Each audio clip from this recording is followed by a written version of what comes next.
Hey everyone, Brian Von VA back at it again, this time with a set of stories I am ultra excited to read about. It is sentimental, memorable, or otherwise impactful, and this will always capture my heart and my eye. So, to that end, D&D players and DMs of Reddit, what is the most memorable player character death that has ever occurred at your table?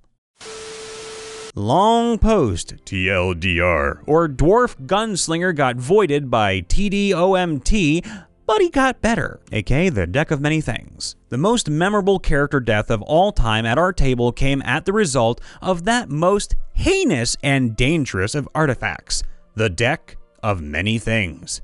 I am the DM in this story. A bit of context. Our dwarf cleric of Paylor, Thengrad, had found an evil artifact of Bale, also known as Baal, but we're going to say Bale for the story, Lord of Murder. Rather than let the artifact fall into the wrong hands, he pledged service to Bale, and changed from a life domain cleric to a grave domain cleric as a result. This was temporary, as he eventually cast out Bale and begged Paylor for forgiveness. In the process, Bale stripped him of his holy powers. Paylor, being a nice guy, said there was a way that Thengrad could restore his powers of faith. That was to seek out the shrine of Istis, goddess of fate, which was hidden somewhere on the island, and face his destiny head-on. If he would do this, Paylor would restore his mantle of cleric. Fast forward through terrifying session in which Thengrad is a run-of-the-mill dwarf with no holy powers. So they arrive at the shrine of fate and find a box sitting on top of it, containing a deck of cards, from which Thengrad is invited to draw. Now, behind the scenes as the DM, I removed the Void card, the worst card in the deck, which essentially Thanos' your character.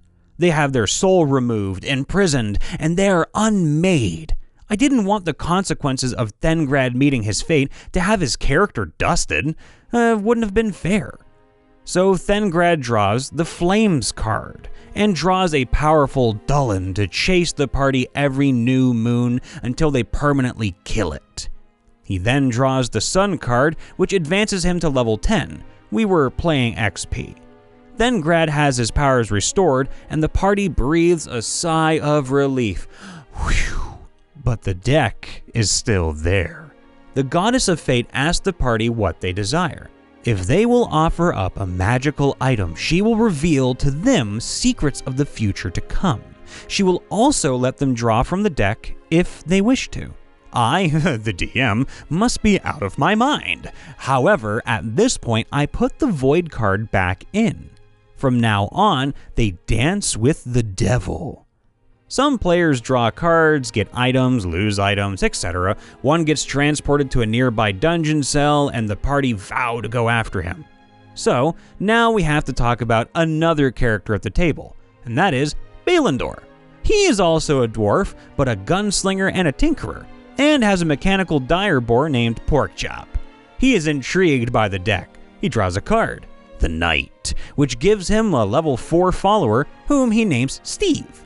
He draws again the Talons. All his magical items are destroyed.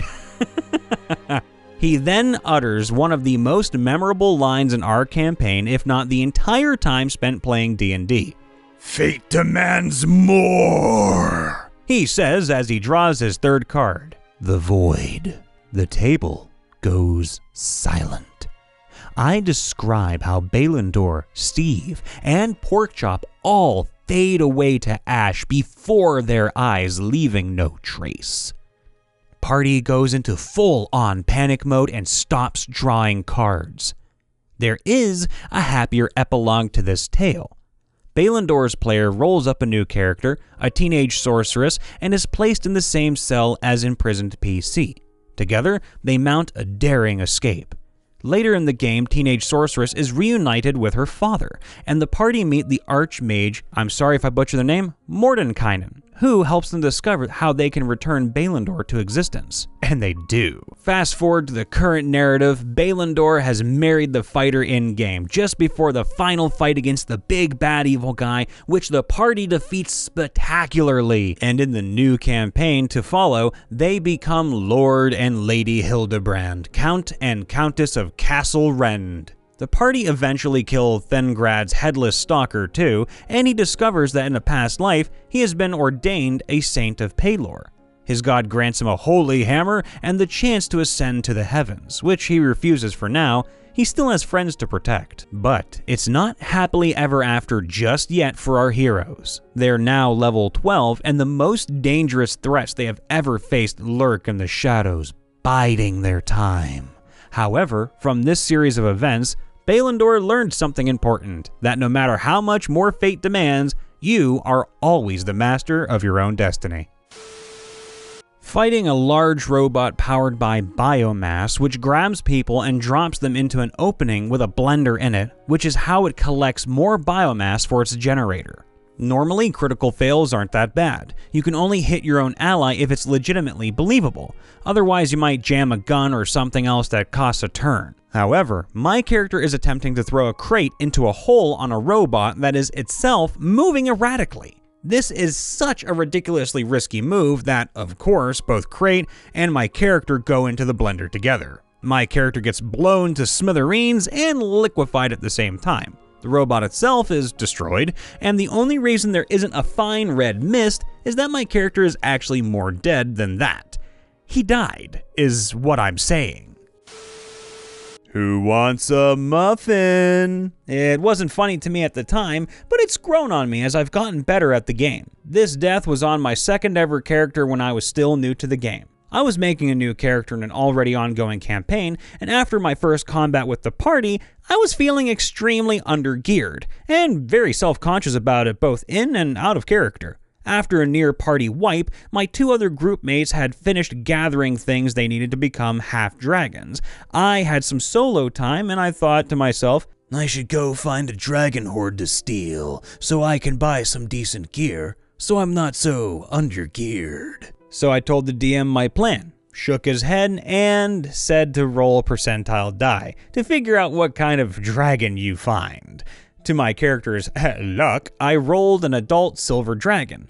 I didn't know at the time that metallic dragons were typically good and chromatic ones were evil. My only experience with dragons at that point was with my first character in the game when I tried talking to a shadow black dragon and got the whole party breath weaponed, which one-shot my character and would have done the same to the other party members had they not been incorrectly adding their health when leveling. I nervously approached the silver dragon and asked if it would be willing to share some of its hoard with me. It answered no, it doesn't even keep a hoard. Ha, I didn't believe it, not knowing the silver dragons don't usually keep hoards, and believed I was seconds away from being breath weaponed to death again, and I decided to attack first with a max damage 4th level witch bolt. My Tempest cleric put up a better fight than the DM expected, almost bloodying it, but still predictably losing. But rather than killing me, the dragon flew me to a farmer near our hub town and told the farmer to tell me when I woke up. If the dragon ever saw me again, it would eat me. I decided I wanted to apologize to the dragon, so I bought a cow to give to the dragon as a make-up gift. I took the cow back to the cave where the dragon was, and before I could even see the dragon, the DM tells me to make a con save, which I failed as I got breath weaponed to death before I could even utter a single word to the dragon. The dragon eats me whole, and everyone but me starts laughing. My DM told me he was trying not to kill me, but he could only stay his hand so long, but then pulled up a YouTube video of a muffin asking someone, "Who wants a muffin?" And when everyone says no thanks, the muffin asks, "Why won't you let me die?" Okay. We all laugh about it now and then. Whenever anyone asks who wants a muffin, we all remember that moment and ask back, "Why won't you let me die?" I have a couple from my last campaign that stand out. One is a player, one is an NPC party healer. The first was the party bard, Laith. After many close calls, including charging a monster only to fall into a pit full of rock grubs, and surviving, they made it to the big bad evil guy of the story arc. They fought him, but eventually, Laith dropped to 0. Using his legendary action, the boss cast Chill Touch, preventing him from dying. Then, on the boss's next turn, Laith had to make a save or be turned into some powerful undead. Laith failed and became a vampire lord. The boss died before it got around to Laith's turn, so when it got back to him, Laith fled, and became the new big bad evil guy of the next story arc. Now, over the next few adventures, they faced powerful enemies and lost people along the way. Lost the first NPC healer to a trap by Lathe, who got away. Lost a fighter Lathe's player rolled up due to a bad night for my rolls. I had a Vorpal sword and the treasure to give them, and rolled 4 20s. But he was reincarnated. The Dragonborn noble, sorcerer leader of the party, was killed in a fight with a beholder and was unable to be resurrected due to circumstances I'll explain later. I need to now give you a bit of the party makeup. The party had an assassin/gunslinger, a barbarian, a rogue/arcane archer, a dwarf fighter, and an NPC healer.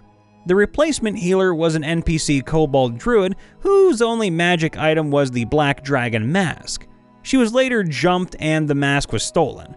So to replace the mask, she went shopping with the fighter and got a new magic shield, and she got a really good deal. Cough, cough. This shield was, of course, a shield of missile attraction that was sold to her by Lathe, and the dwarf failed to recognize.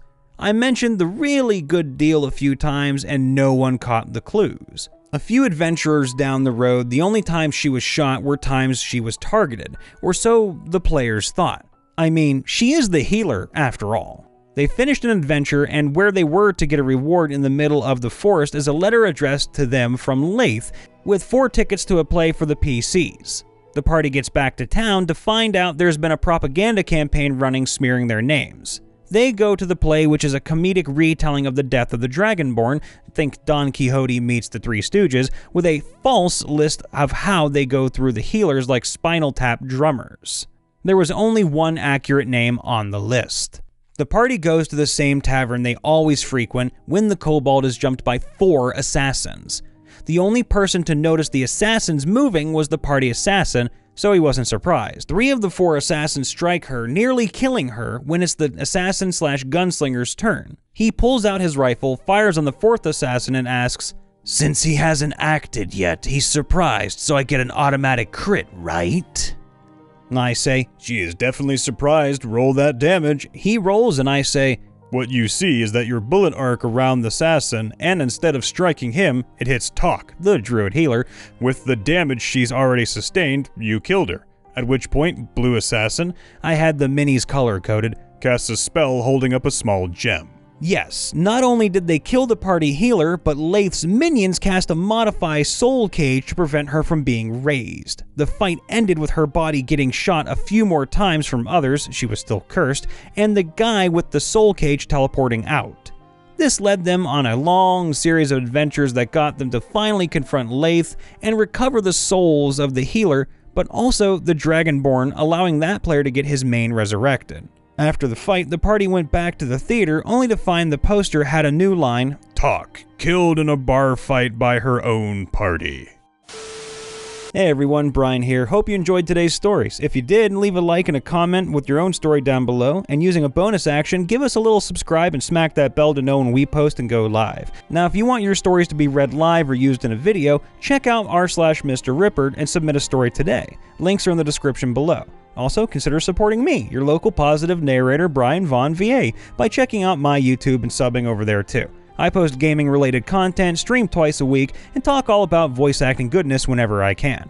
I'll also be leaving plenty of positive messages there in case anyone needs me to lend an ear or send some joy back into your life. With that said, times are rough and tough, but we're all in it together, so please make sure to leave some love in the comments down below and just say hi to somebody today. You never know how much that'll actually do for someone. Be safe, be happy, and I'll see you next time.